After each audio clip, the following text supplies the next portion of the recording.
Hello guys, शुरू करते हैं दोस्तों। देखो, मैंने आज एक ट्रेड ली थी। सिंपल आपको एक सेटअप बता रहा हूँ, ओनली सिंपल एक सेटअप बता रहा हूँ, वो है प्राइजेक्शन। प्राइजेक्शन आज यहाँ पे किस तरह से काम किया है, कैसे मैंने ट्रेड ली थी, सारा लॉजिक आपको एक एक चीज़ बताऊंगा। बस आप देखते रहिए।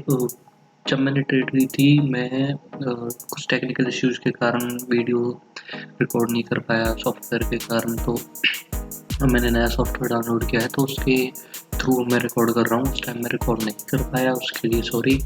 बट आज आपको मैं लॉजिक समझा देता हूँ। लाइव ट्रेड तो मैं नहीं दिखा सकता आपको। स्टॉप लॉस 105 का था, टारगेट 77 पॉइंट्स का था। बाकी देखो, आपको मैं सारा कुछ बता देता हूँ। पहले हम चलते हैं बड़े टाइम फ्रेम पे। बड़े टाइम फ्रेम एनालिसिस मैंने पहले भी आपको बताया है, मल्टीपल टाइम फ्रेम एनालिसिस बहुत ज़रूरी है। सिंपल है, आज मार्केट क्या था, डाउन ट्रेंड। मैं आपको बता देता हूँ। देखो भाई, टाइम फ्रेम में चलते हैं 15 मिनट्स। मार्केट में क्या है, डाउन ट्रेंड में है। तो ये देखो, ये एक सिंपल आपको ये बता रहा हूँ, सिंपल इस चीज़ का लॉजिक समझ लेना। ये एक डाउन ट्रेंड है, ठीक है। प्राइस एक्शन क्या बोल रहा है, यहाँ पे देखो सिंपल एक, ये देखो ये गैप अप है, ठीक है। ये यहाँ पे जो गैप है ना, ये गैप देखो, ये जो गैप है ना, सिंपल है। अगर ये एक सपोर्ट, मार्केट कैसे गया ऐसे, फिर देखो एक मिनट, मार्केट कैसे गया है ऐसे, ओके। देखो प्राइस एक्शन क्या बोल रहा है, ध्यान रखना। प्राइस एक्शन, ये सिंपल मार्केट ऊपर तक गया, ठीक। फिर ये दोबारा इसको रीटेस्ट करने के लिए आया, किसको, सपोर्ट को रीटेस्ट करने के लिए आया। इसने यहाँ पे दोबारा सपोर्ट ली, बाउंस बैक किया, लेकिन हाईयर हाई नहीं बना पाया। सिंपल है, अगर हाईयर हाई बना था तो एक्सपेक्ट था ये ऊपर जाए, ठीक है। मार्केट क्या है अब, मार्केट सिंपल डाउन साइड है, क्योंकि वो हाईयर हाई नहीं बना पाया है। हाईयर हाई नहीं बना पाया तो सिंपल देखो, ये इसको दोबारा रीटेस्ट करने के लिए आया है। अगर ये यहीं से ही हाईयर हाई बनाता तो मार्केट अपर साइड जाने के चांसेस थे, लेकिन इसने हाईयर हाई नहीं बनाया। ये इसको दोबारा से पहले रीटेस्ट करने यहाँ आया, दोबारा इसको रीटेस्ट करने यहाँ पे आया। तो सिंपल क्या, मार्केट कमज़ोर है। तो इस सपोर्ट को ब्रेक करके सिंपल है ये यहाँ तक आ सकता है गैप फिल करने के लिए, ओके, ठीक है। ये सेटअप था, एक बार मल्टीपल टाइम फ्रेम एनालिसिस ये था। मैंने यहाँ से बस ये पता लगाया कि मार्केट किस साइड जा सकता है। ब्रेक डाउन ब्रेकआउट होना है तो मुझे क्या अगर ढूंढना है, मार्केट अगर अप साइड है तो मुझे ब्रेकआउट ढूंढना है, मार्केट अगर डाउन साइड है तो मुझे ब्रेक डाउन ढूंढना है।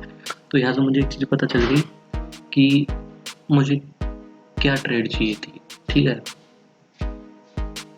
अब चलते हैं 1 मिनट टाइम फ्रेम एनालिसिस पे। मल्टीपल टाइम फ्रेम एनालिसिस मैं आपको दिखा देता हूँ। 1 मिनट में ये सारा कुछ हटा दूँ।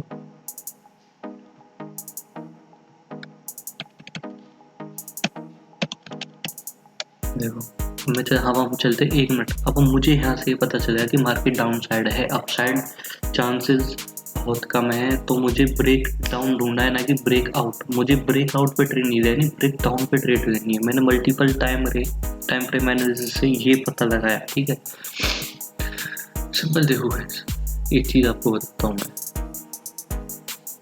ये देखो, यहाँ पे सपोर्ट ली, बाउंस बैक, फिर नीचे आया। क्यों आया, क्योंकि ये प्राइस को ब्रेक नहीं कर पाया। सिंपल, प्राइस को ब्रेक नहीं कर पाया, इसने दोबारा सपोर्ट ली। थर्ड टाइम में भी प्राइस को ब्रेक नहीं कर पाया, और देखो इसने लोअर लो बनाया, लोअर हाई बनाया, ठीक है।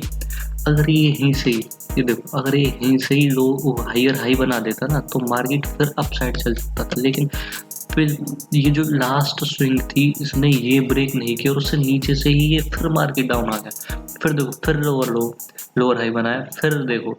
सिंपल है। तो सेटअप क्या बन रहा था, सेटअप बन रहा था भाई शॉर्ट करने का, ना कि अगर हम देखो ये करते हैं यहाँ पे, तो एक ब्रेकआउट दिखा, ठीक है, ब्रेकआउट दिखा, लेकिन ये रिजेक्ट हो गया। यहाँ पर रिजेक्शन कैंडल बनी, विक बनी तो ये रिजेक्ट हो गया, सिंपल। अब हमें ढूंढना था ब्रेक डाउन, ठीक है भाई, ब्रेक डाउन ढूंढना था तो सिंपल है, मैंने ये ट्रेंड लाइन लगाई, देखो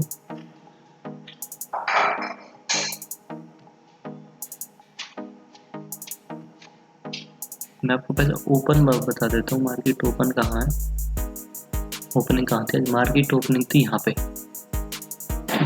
मार्केट ओपनिंग थी यहाँ पे।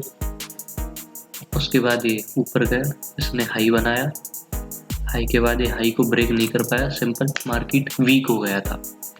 वीक होने के बाद फिर इसने लोअर लो लोअर लो, लोअर हाई लोअर लो ऐसे बना बना के एक सिंपल सेटअप बनाया यार, सिंपल सेटअप इसने बनाया। जैसे ही ट्रेंड लाइन को ब्रेक किया, फॉल फॉल, यहीं पे ट्रेड मैंने क्यों ली, रीटेस्ट का मैंने वेट क्यों नहीं किया, क्योंकि सिंपल बहुत अच्छा सेटअप था यार। यहाँ से अगर टूटना था तो वो डायरेक्ट जाता, मुझे पता था, ठीक है, इस वजह से मैंने वेट नहीं किया।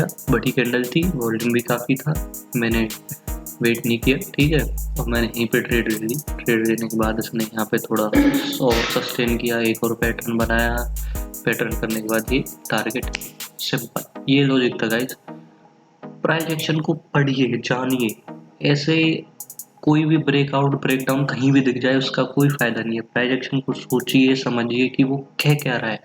मल्टीपल टाइम फ्रेम एनालिसिस, पहले बड़े टाइम फ्रेम पे फिर छोटे टाइम पे ट्रेड लेने के आइए, ट्रेड लेने के लिए आइए, पक्का कंफर्म टारगेट हिट होगा, ठीक है। Okay, thank you guys, thank you for watching, like share subscribe, spread love. इसके बाद देखिए कितना अच्छा फॉल किया है मार्केट में। तो सिंपल है, प्राइस एक्शन समझिए, पढ़िए, ये नहीं है कि ब्रेकआउट ब्रेकडाउन ढूंढ लिया और ट्रेड ले ली, कोई फायदा नहीं है। प्राइस एक्शन समझना पड़ता है, प्रैक्टिस होती है तब। Okay guys, so thank you, और आपका टाइम नहीं लूँगा मैं। Thank you for watching, like share सब।